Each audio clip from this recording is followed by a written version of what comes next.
It's July of 2022, and even though masks and mandatory testing have all but disappeared, the effects of COVID are still very evident inside airports.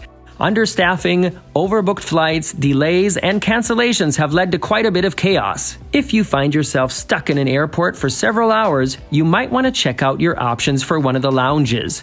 I used to think that they're only for travelers flying first class or with some other kind of elite status, but that's actually not the case. Many lounges will allow you to buy a day pass if the capacity will allow, and on my recent flight through the madness that is Amsterdam Schiphol Airport, I checked out the Privium lounge.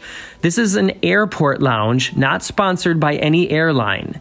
I walked in, bought a 3-hour pass for €60, which is about $65, and if you want to see what I got, just keep on watching. I'm Morgan from the very unofficial travel guides. I travel all around the world to popular and not so popular tourist destinations to give you a very honest, unofficial look at what it's like to be there. Nobody pays me to say anything is good or bad. I go places, I see it, and I tell it like it is. Every airport lounge has different amenities, but what they all offer is a separation from the hustle and bustle of the public airport spaces. This Privium lounge offered several different seating areas, including lower tables, high tables, loungy chairs with coffee tables, more private corners with padded bench-style seating, a handful of recliners, and even some very small private meeting rooms. All the seating areas had USB connections and plugs to charge devices. Some lounges have a darker, separate room where you can really lay down and take a nap. This place just kind of had a quiet corner with these loungy chairs, but it's better than nothing. Speaking of amenities, another great thing about airport lounges are the upgraded bathroom facilities.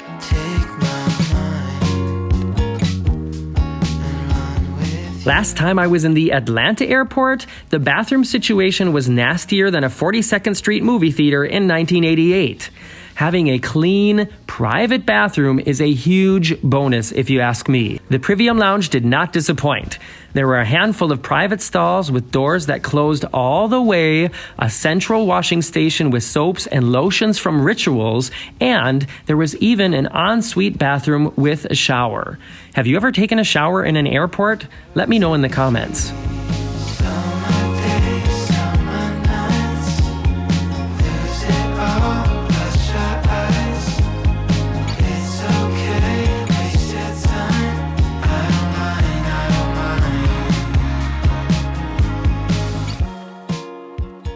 One main draw of spending money to gain lounge entry is the catering. I was there at 7 a.m. and breakfast was being served, so what you're going to see here is just what they have for breakfast. The lunch service begins at noon, but I was gone before then. They were serving a large selection of bakery items, some cold cuts and cheese, things like yogurt, muesli, and then they had some eggs, bacon, and a few other hot items, and of course, the ever-important free-flowing coffee machine. Just in case you're wondering, everything I've shown so far is included in the lounge entry. The shower, the lotions, the food, the coffee, it's all quote-unquote free once you get inside. I wish I could have stayed longer to show you what was served for lunch, but my flight left on time, so it's actually a good thing that I left.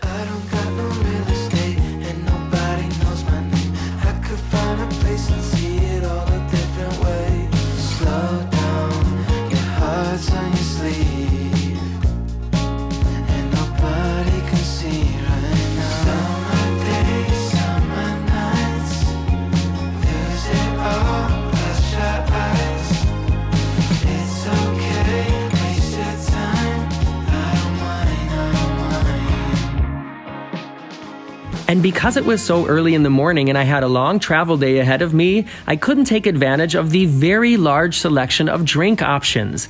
Look at all these drinks available. Not only water, cola, juice, and iced tea, but also everything you need for a Bloody Mary, or if you want a glass of champagne, want to make a vodka soda, rum and coke, or just a neat glass of whiskey. I mean, if you have a long delay and it's later in the day and you enjoy an adult beverage every now and then, for me, just having the quiet, a nice dinner, and a few gin tonics make the price worth it as far as I'm concerned. And Even though I didn't have anything to drink there, strangely enough, my backpack was just a little bit heavier when I left. So, what do you think about the Privium Lounge? Worth it or overpriced luxury? Let me tell you, if you could have felt the tension inside the Amsterdam airport that morning, you would totally understand why I decided to do it. By the way, you might be surprised to hear this, but I've only ever visited 2 airport lounges in my life. Usually, I'm not in the airports long enough to warrant buying a pass, and I don't have enough miles on any one airline to get me into the lounges for free. But hey, if there's anyone out there with a lounge pass that they know they're not going to use, send me a DM on Instagram or Facebook, and I would gladly take it off your hands. #smiley, #kidding, #not really kidding. I'm Morgan from the Very Unofficial Travel Guides. See you soon.